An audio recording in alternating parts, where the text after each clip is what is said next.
what I'm hoping is people can open this up because we're having a lot of problems with getting it open, Weatherman.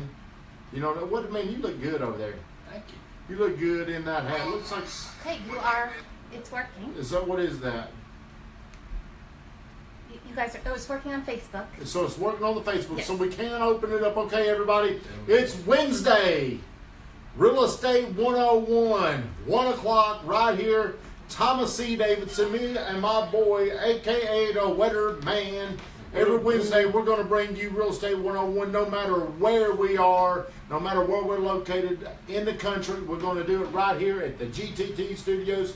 If you can't open this, I apologize. We are having problems with, I think, mobile phones. I think we can see you doing that. Hey, I'm well.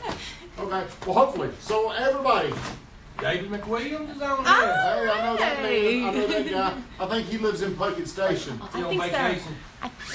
Yeah. So, hey, every Wednesday, 1 o'clock, we come together, me and the Weatherman, and we do Real Estate 101. We need a favor. Please like what we're doing. If you got any questions, please comment. We need some questions and Our favorite sponsor is on, Brittany Renee Brandon. Brittany Renee, well, hey, we got to talk about her in just a minute. So please share the stream.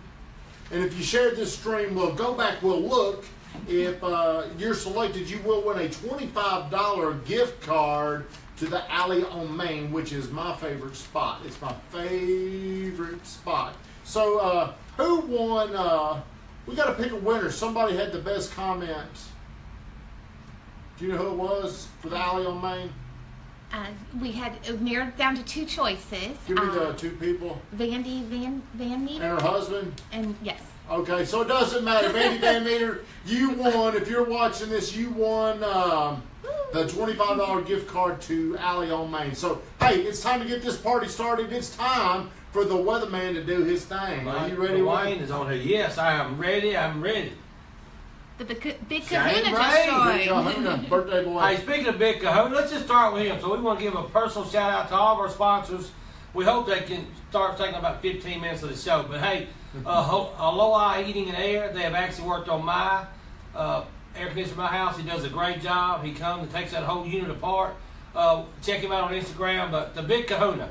Also, we want to give a shout out to Big John Jones, the big guy that lets us put on this production. Thank you, big guy, for allowing us to do that. We also want to go to three of our loyal Bug Solutions. Bug Solutions. Hey, got me a hat at home. I like Charles Bain, Bug Solutions.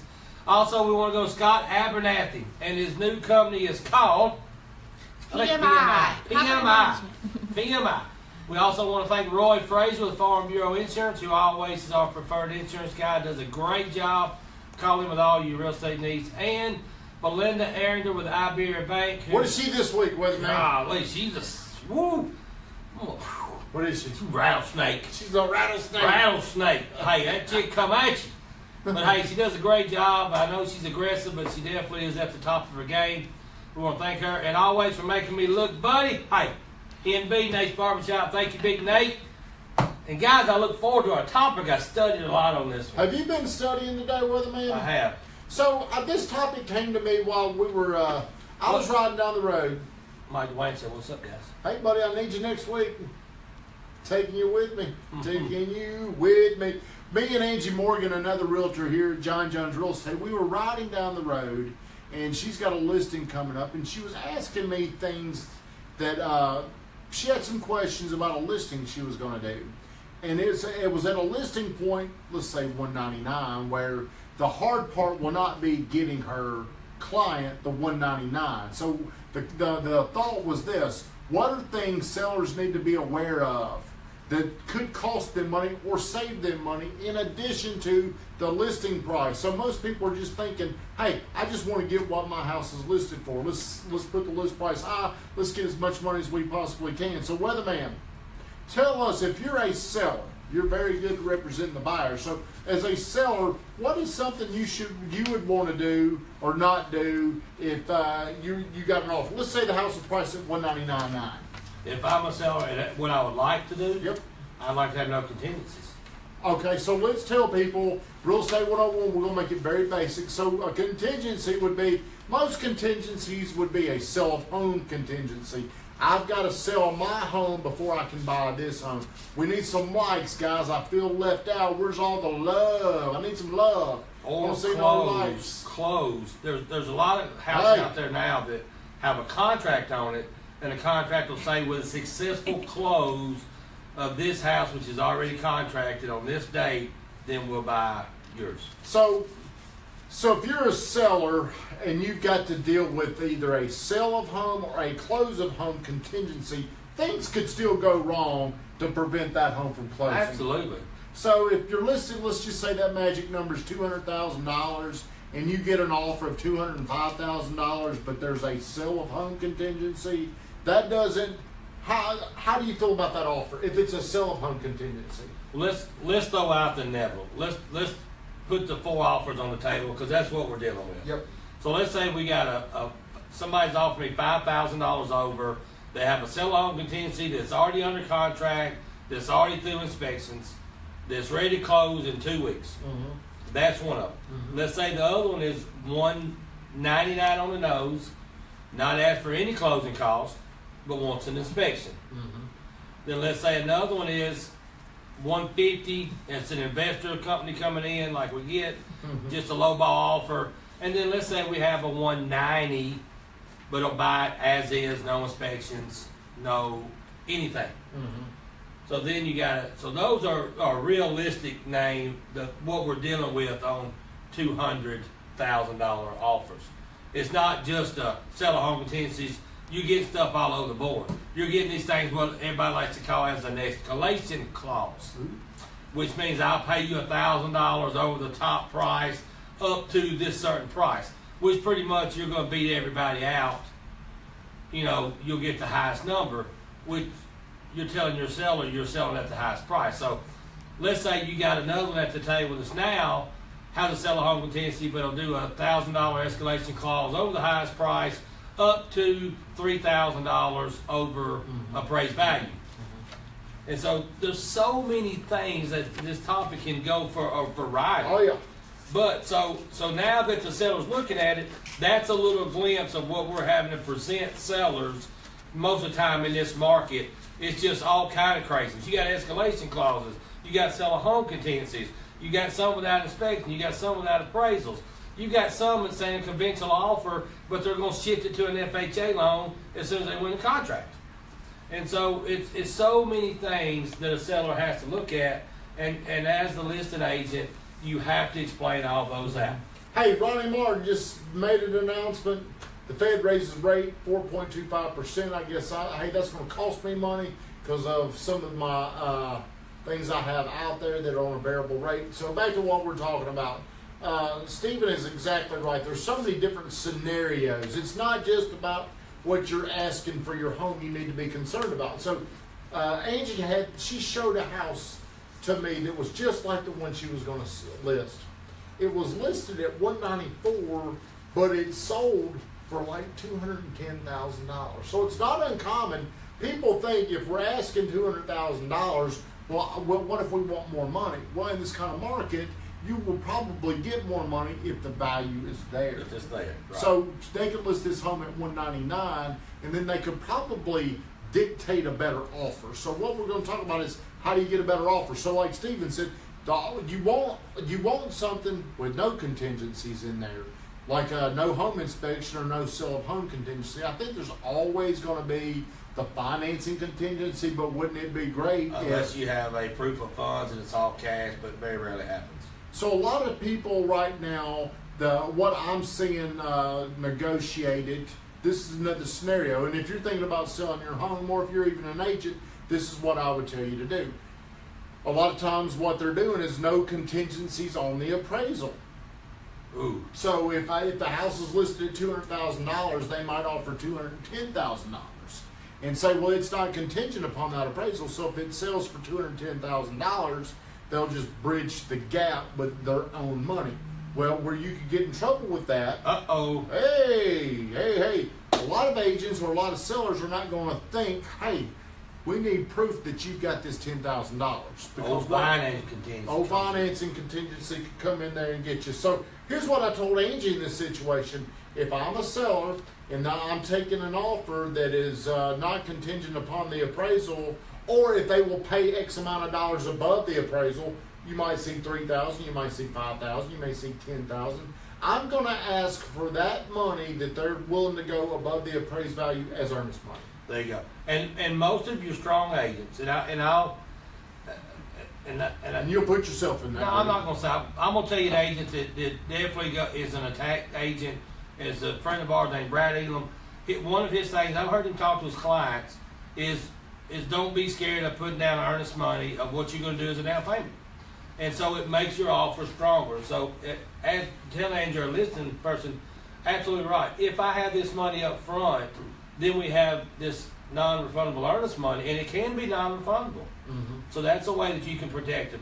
There's a non-refundable earnest money. So if you have to go back to the drawing tables, at least it does something to you, because when the market gets tough like this, and there's a lot of stress and strain in the market, then the tricks start to come out. Would you agree with that? Oh, yeah, yeah. Trickery. There's always a way that maybe they can calculate, hey, maybe it's a little shady. Maybe they don't think they're ever going to get caught. Maybe they never think this will be a problem. So the next thing I was going to go to, Weatherman, is if I'm a seller, I believe you got to get your house pre-inspected, because home inspections create the most emotion. Yes. It's where the most uncertainty happens. Sellers will be, you just wouldn't believe how often a buyer wants to back out if this doesn't get done, if that doesn't get done. So the way you can eliminate a lot of that emotion for yourself and for the buyer is to have it pre-inspected and go ahead and fix if there's any problems. But wouldn't it be great if you had such a value, your home was worth your home was listed at $200,000? You probably could have pushed the envelope to 2049 or maybe even 2099, but you could negotiate an offer that comes in and says, hey, I don't want you to do that home inspection. Not because something's wrong with my house, but I just don't want to go through the emotion of what this could lead to. So I believe in getting your home priced to where you can create the most demand, and then the seller, instead of the buyer, start dictating terms. I agree totally. And not to mention, whenever you list a pre-inspected home, it automatically is going to bring a higher amount. Also, when people start paying a higher amount for your home, then the home inspection is room for negotiation to get some of that money back if they do take your offer with a home inspection. Another thing I would try to do, in a lot of times, let me say this right before I fumble across this, to get exactly what you want, you may have to position your home as a value. And a value means we're priced a little bit lower than you think what we could sell it for. But another thing you may be interested in doing, if you've got your home, let's say, listed at $199,900, the market is actually going to pick that value. You and the agent have put this out as a suggested price, but putting it at $199,000, what if you could get an offer at $207,000, and then you started dictating terms like no contingencies, no home inspection. Here's something else you could say, I want more earnest money. I used to not believe getting substantial earnest money meant that much. But if you could get substantial earnest money, a local lender, no home inspection, I would rather go that route as opposed to trying to get an extra $1,000 to $2,000. Absolutely. Especially when the earnest money is only going to be in there for 30 days. Most of the time, unless you're doing a new bill, then you got to put it up anyway. So you're going to use it for your down payment or your closing costs regardless. So it's not like the money goes away, you know. And then the seller feels a lot more confident about your offer with a big chunk of earnest money. So let's give an example of a $200,000. What would be a good earnest amount that would make a seller say, I like that offer, in your opinion? Well, historically, I've always been comfortable getting $500 earnest money. So what if we could get $2,500? What if it's $3,000? I mean, that's a lot of earnest money, I think, to start getting. Yeah. And then some people have to sell their house in order to get it. So there's certain situations and circumstances. And so let's just say we have an RD loan and they don't have the money, that much money put down. So there's different scenarios. But if you got the money and you're going to use it for a down payment and you really want the house, that earnest money is a big part of helping your offer being accepted. And we went over this show with local lenders and all that. Well, Shane Ray has said something, and I do understand what you're saying here, Shane. He said we had to replace an HVAC system that was bad because buyer neglected to get an HVAC inspection. So he had to go out there. The buyer did not get an inspection. He had to go out there. The heating and air was broken, and they didn't get it inspected. So what he's saying is it probably would have been caught during the inspection. But that does not necessarily mean they would not have bought the house or the seller would have fixed it. Right. Depends on the price point. So what it is. He said not one of our clients, though. No, that's fine. But Typical. think about this. If you've got a house priced at such a value and there's so much demand, a seller may not have to fix that HVAC. That just may be the ante that this particular poker player had to pay to get into this poker game and buy that house. Right. If that makes sense. Does that make sense, Kathleen? Do you have to get a separate inspector? Like, I thought the inspector inspects the whole... A lot of inspectors don't even have an HVAC license or bring somebody out there. But what I'm saying is, if it's a certain price, Weatherman could sell me a house, and I wouldn't care what shape the HVAC was in.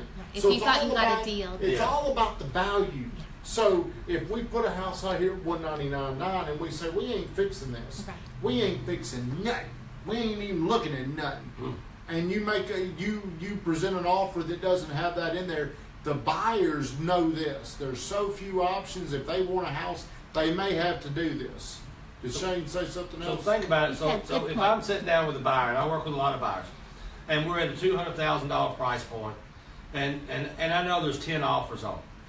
So I present to my buyers, listen, in order to win this house, it's going to take something very aggressive. If you don't feel comfortable doing it, then this may not be the house for you. If you feel like this is your house, and usually this is after the second or third or fourth one we lost, this is the chances of what happens. So let's just say we buy it as is, we buy it with no inspection. If the HVAC goes out, it's anywhere from $3,500 to $6,000, and I hope you call Hello Heating and Air. That's an option. gotta call. That's what happens. You If gotta you have a call. plumbing Yeah. issue, if you have an electrical issue.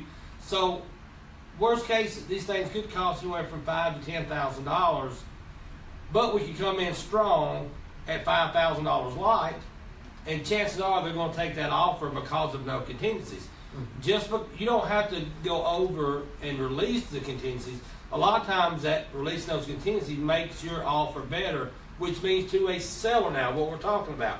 I may take a less offer with no contingencies or risk because in the end game, I don't have the emotional headache that I'm going to have with That's this right. other offer. So I think what we tell people, or what John tells most of his clients, is whenever you go through a home inspection as a seller, go ahead and anticipate on paying probably about $1,500 in repairs.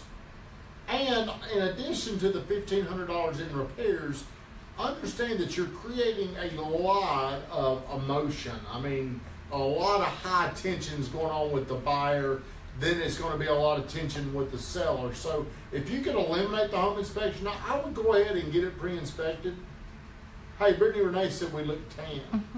And Mike Right. Twain says Weatherman got an A+, and Rebecca Lee just joined. Hey, Rebecca Right. Lee. Please like, please Please share. like. Hey, Rebecca. Please like. We need you to like. Need you to share this stream to help somebody. So another thing I would like to do, if I could, if I'm a seller, I would like to get a loan that is a conventional loan where they're putting as much money down. So if you're taking a financing contingency, I would want a local lender, a Belinda Arender, Iberia Bank Mortgage, Loans by Belinda. Real estate, she'll get you. I would want Belinda Arender telling me that they are golden. They're putting 20% down. They're going conventional. So that's something that you need to look at, as opposed to if somebody was going with a FHA, they need some help with closing costs. They're putting 3.5% down, but they're offering $4,000 more. See, sellers, they usually look, and hey, how can I get the most money? But they're only looking at the beginning of the process. Right. The listing price is just the beginning of the process. The initial offer that you get is just the beginning of the process. What you've got to understand is a real estate professional can help you begin with the end in mind. Damn, that was profound. That was good. Wow. Can you say that one more time? That was profound. What a good agent can help you do on the listing side is they can allow you to think with the end in mind. So if one agent says, hey, this is our highest offer, this is the one you need to take. Well, somebody like me, I may come in there and say, well, look, this offer may have the most potential. And if everything goes right, you may walk away and this was your best offer. But what we see usually whenever people make these crazy offers on price, they'll usually have things in there that can help them out. And a lot of times, home inspections is one of those areas where they start getting back some value. Yeah. They want everything fixed. Now they expect, I'm paying $7,000 above list price. I want this fixed. I need this fixed.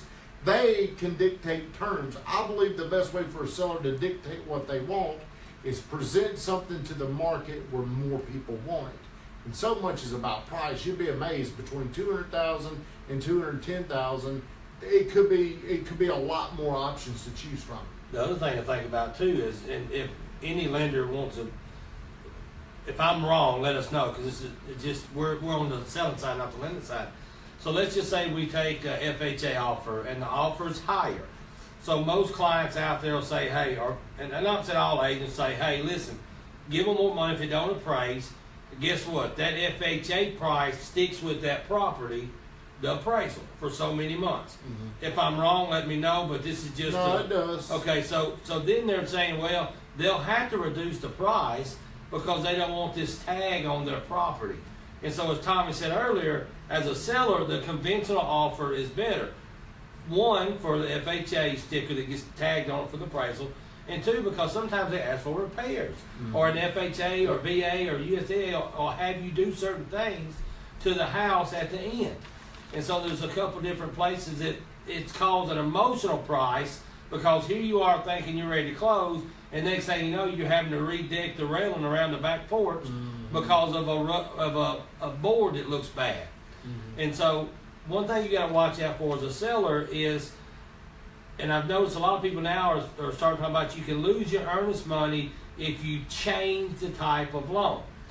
In the contract, if I'm not mistaken, you can't get out of a contract for changing the type of loan unless it costs the seller money. So you have every right to change the type of loan. You just have to let the seller know. So with that being said, you can say, hey, let's say we're doing 10% conventional, which means we qualify for it. And they tell their loan person, hey, my mama's going to give me the money. Okay, well, you qualify. Your credit score is good enough. And then, boom, all of a sudden you get the contract. Hey, we decided to go FHA. And then, boom, now you're hit with, like Tommy said, that's why people are calling the lenders now, hey, have you verified the money? Do they have enough money to do that?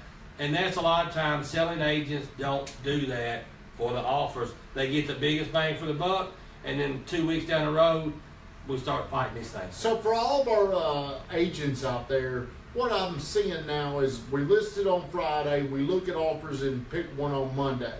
But if I was a listing agent, I think I would put in there, we do reserve the right to accept an offer before then. I agree. I mean, so if you were to bring me an offer too good to wait until Monday, I think that's how a seller should, or the listing agent should position that, is not to say, we're going to look at all offers on. So what would happen legally if you've got that in there and you pick an offer before Monday, but you didn't put a notification in there that you could accept it? See, I could be way off, and this is where we're not attorneys. We got to have the ethics people check us out anyway. So let's just say this.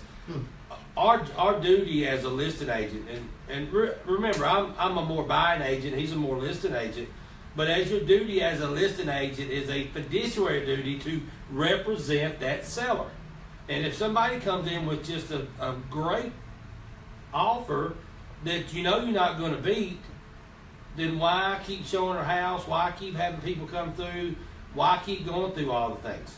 You know, let's say somebody comes in all cash, close in 2 weeks, no inspection as is, and let them stay in the house for 2 weeks. And then on top of that, what if I were to say you've got 12 hours to respond to this? You're probably not going to get a response. I mean, if it's bad to hate to say that, if you tight time responses pretty much means you're not going to get a response. You're not going But to. what if it was like the dream offer? What if it was? Oh, well, if it's a dream offer, then yeah, you're going to get a But legally, response. I wonder if you can do that since you put it in the MLS. Hey, we're taking offers until Monday. You probably need to put something in there. We can't have that Godfather type offer, which means it's too good to refuse. And then you got to ask, do you have to let everybody know there's multiple offer? Because that's this stigma that goes around now. Hey, are you going to send out the multiple offer form? I don't know the answer to that. All I know is most time when that thing comes around, you know it's going to be a dogfight because everybody starts changing their offers, and so then it really gets crazy. So, do you know that answer? I mean, I don't know. Do you have to? I tell people, and if they don't get it, I call them and tell them, hey, I like to tell them they didn't get it, and I like to tell them why so they can explain to their client exactly why instead of just saying no. And I want to make it more personal because I hate to let people down. Sure. And I would rather do it by calling them and telling them instead of just sending them an email, sorry about your loan.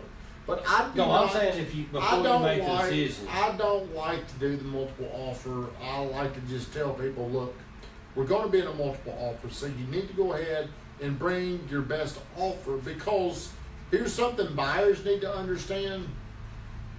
Your best offers will determine, your first offer will determine if a seller wants to help you or not. And when you bring very, very low offers, sellers don't want to help you. You've already put it at a position to where emotionally, I hope somebody else buys this. I want to show them. It puts you in an ugly spot. Man, you are on it today. Am I on it today, Kathleen? You are. I got all kinds of stuff to talk our about. favorite landscaper, Joey Holt. Joey just Holt's on here. joined. Joji. Hey, I just sit over here with big shoes to fill.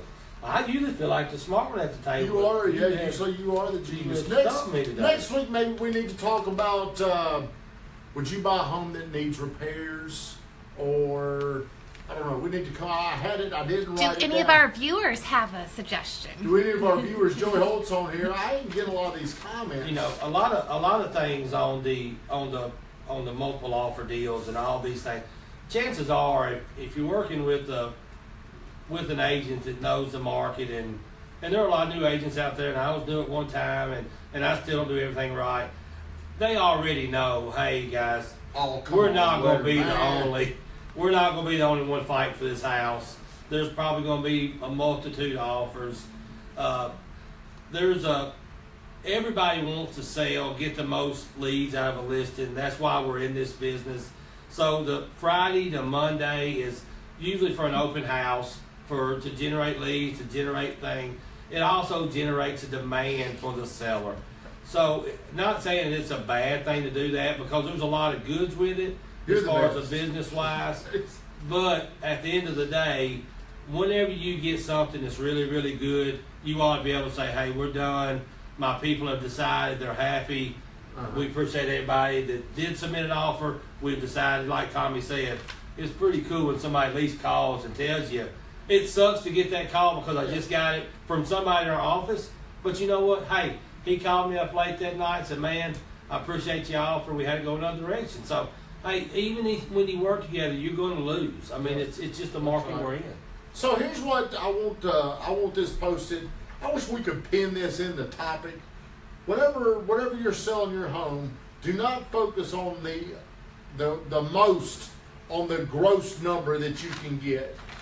Try to focus on what that net number is going to be and take into account all scenarios that can cost you money. Stevie Z, thank you for joining, friend. Have you tried to open us up? Yes, I've been on there. He's on Instagram. We've got 4 followers. So always remember, start this process with the end in mind. So what I mean by that is the more contingencies, the more potential problems do not mean you're going to walk away with the most money. Most sellers will get tricked by the highest offer, but I'm telling you, that will not always get you the most money when it's all said and done. you sold properties in your day, and so if you're a seller, and what would you say that it's worth $3,000 to $5,000 for no worries on a $200,000 house? There's definitely something that I'm willing to concede. I don't always know what that number is, but think about this. If an offer falls apart, it could have cost me that $3,000. That's right. I mean, so we're only looking usually at our best, or hey, this is what we're going to get. But very seldom, once it's all said and done, you walk away with less money than you originally thought. Higher offers usually will encourage higher maintenance, more money out of your pocket. So, Joy, what do you keep saying? He says like casino junkies, and he enjoyed the Allianz Maine. Oh, Stephen Chicken Parmesan. me and Weatherman and Brittany Renee went over there. Stevie Z, thank you for joining us. We do have a condo for you over in Puckett Station, by the way. I think it's going to be around 220. All right. We need to investigate. Thanks to our buddy. We got an inside guy over there named Glenn Street. And Can't do it Susan. without him. Susan Watson, those two really help us out. Being networked in with agents, that's another story we could talk about. Well, that Having an goes agent- along with the selling too. If you know the other agent. Oh, we didn't even think about So that. if you're a listing agent and you know the other agent and you know what kind of style they are and what work they produce, and I'll just throw it out there. If I'm listing a house, and I'm not going to say Tommy because we're here together, but let's just say Courtney Yates brings me an offer. I feel good that Courtney Yates is going to get that ball down the field. And so it's huge to know, and I'm not saying anything bad about Stevie Z that could bring me an offer, but if I'm looking at Stevie Z's offer and Courtney Yates' offer, and they're both dead, and Courtney's is $1,000 less, she may beat Stevie out if I don't know Stevie. Damn, You know, man. and that's just being because I know that she's gonna get the ball down the But field. that's saying if you didn't know, Steve. If I didn't know Steve. If you didn't If I know didn't know Steve. And so, same way if somebody don't know me, if I buy a house in Franklin with my clients and they don't know me from Adam, and they're one of the biggest producers in Franklin, they may be $5,000 less than me. They'll probably take the other offer. So much of that goes down to trust. Absolutely. I trust Courtney Yates to get this done. I trust what she's telling me. I trust she's going to tell me the truth. Right. Yeah. I mean, that's so right. that does. She's built that reputation over. Hey, I don't know how many years. Yeah, and there's several but agents that's- like that, and she just Von Dodson. It could be anybody. So there's a lot of agents out there. We've got a lot of great agents, and even we've got a lot of great agents been in the market for less than a year that I trust just as much as I trust people been in the business for 20 years. Yeah, you want to deal with people that you trust. Sometimes agents, they don't want to give away too much, but sometimes they can hurt them. Yeah. Sometimes they may not get the house. Sometimes they may have to pay more for it. So I believe in representing your client the best way you can to get them exactly what they want. And that's what they want. It ain't what you want. A lot of agents put their own ego and try to get them what they want. You No, know that ain't fair. You know what the next best thing to do to negotiate for the seller, in my opinion, Tell me. is to call the agent and say, hey, what is the best living arrangements for your seller? Do they need to move out immediately? Do they need a day? Do they need, you know what I mean? And so if you have the opportunity that you can spare a couple days after closing, that may save you. If the I'm a deal. if I'm a seller, I'm moving out of my house. I'm trying to get 2 days after closing Yeah. to get out of that house because I want to make sure it's closed and I got my money before Yeah. we move out. So if you're looking to sell your house, here's another thing: if you're selling your home and you've got an FHA loan, make sure you close that house with 3 or 4 days to spare by the end of the month, because once the new month starts, an FHA loan, all the interest on a real estate loan, it's paid up front. Uh-oh. Or it's in the. That's right, yeah. So if you're like on the second day of the month, you got to pay a full month of interest. You just lost that money. Make sure you go ahead and you're paying that at the end. Make sure you're closing at the end Other month. of the month. Hey, I had some comments on here. Man, I'm just zoned into you being on it today, my friend. Bill Wilson stopped in the studio. Can't do it without Bill Wilson. You know what? Bill Wilson, I think, is about to get hot. I can see it. I can He's see already it. hot. John Jones was about to get him motivated yesterday. And Hey, just say, hey, here he comes. He heard I about got it a getting feeling hot. he's not going to straight. He's about to get Love you guys. So everybody that's been watching this, please like. I need you to like. I need you to comment. I need you to share. If you share this stream, we're going to go back in there and we're going to pick one lucky dog to get an Alley on Main gift card. And if you're an agent out there and you've got a great listing, just, hey, We love to get agents over here. We love to talk to agents. Next week I may be gone. Y'all might have to have an agent here in the studio. I'm going to Florida next week. But tomorrow night, my baby, my other little baby, straight from the gut. And me and Brittany Renee have been doing this where we're going to talk about finding your why. Do you know what I mean by finding your why? Why do you do something? Because I believe people buy why you do it, not what you do. So tomorrow night, 8 o'clock, straight from the gut, right here, Thomas C. Davidson. Please watch that. Please like it. Please comment. I like to tell my story. I'm very open. I'm very transparent. Weatherman, before I shut this down, is there anything you would like to add? the only thing I was just thinking, you know how you sit here and you just think, what if you made old Brittany mad and she decided to leave? Would she stay straight from the gut with her? Would she take that baby with her? What if she What if she took straight from the gut? Straight from the gut, Real Estate 101 are two things I get emotional, I get crazy about. Again, it's hard to hold my emotions back. I don't think she'd do it. No, I'm just kidding. They actually make for a beautiful couple, but it would She be would funny. probably just say, "The hell with you and straight from the gut. I'm out of here." You can say, I'm taking Lucky then.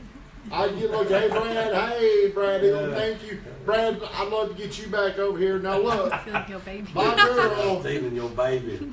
my girl, 5 and 5. I'm stealing your old baby. My girl is about to jump on her own live stream, Brittany Renee, and I'm glad she didn't try to steal some.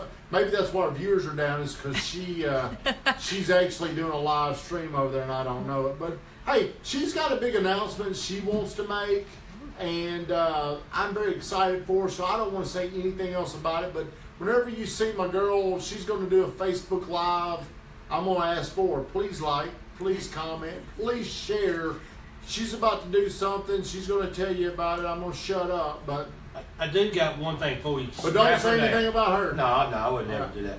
Hey, we did get the kudos goes to the guy. He did a talk this week about building a brand. So, guy, just like he's talking about Brittany and doing the Facebook Live and what's he talking about and doing all these things, I was very impressed with you. You did a very good job speaking. And anybody out there that is looking to build a brand, reach out. This part of what we're doing here is what he's living in and building this brand. So this is not a plug for him, but it actually is. If you're a company or you're an individual agent and you're wanting, what do I need to do? If you only seen all the cameras that go on and all the stuff that goes on, it's consistency, and that's what this guy's good at. So, hey, I wanted my hats off. You did a great job Thank you, speaking Weatherman. the other day. And, Thank you, Weatherman. and I think everybody there noticed that, but anybody that wants to build a brand, the Weatherman come from this guy. I didn't come up with it, so it's just part of building that brand. Well, man, I sure do appreciate that. But I don't want to get off my girlfriend, so I'm going to get... How you talking about your girlfriend, I'm talking about my boyfriend. well, we can talk about it, but I want her to get over there. And whenever you really believe in something, I was telling Brittany, if it's something you're passionate about, tell your story over and over and over and over and over and over and over. That's what you got to do when you're building a brand. You just can't stop talking about it. You just got to always... You've got to always be asking, man. You got to always be telling. You got to always be selling. So go ahead and get over to Brittany Renee. Brittany Renee, Brandon, we're about to tune in live to you, girls. So everybody that's tuned into this, I really appreciate it. We'll be back next Wednesday, 1 o'clock.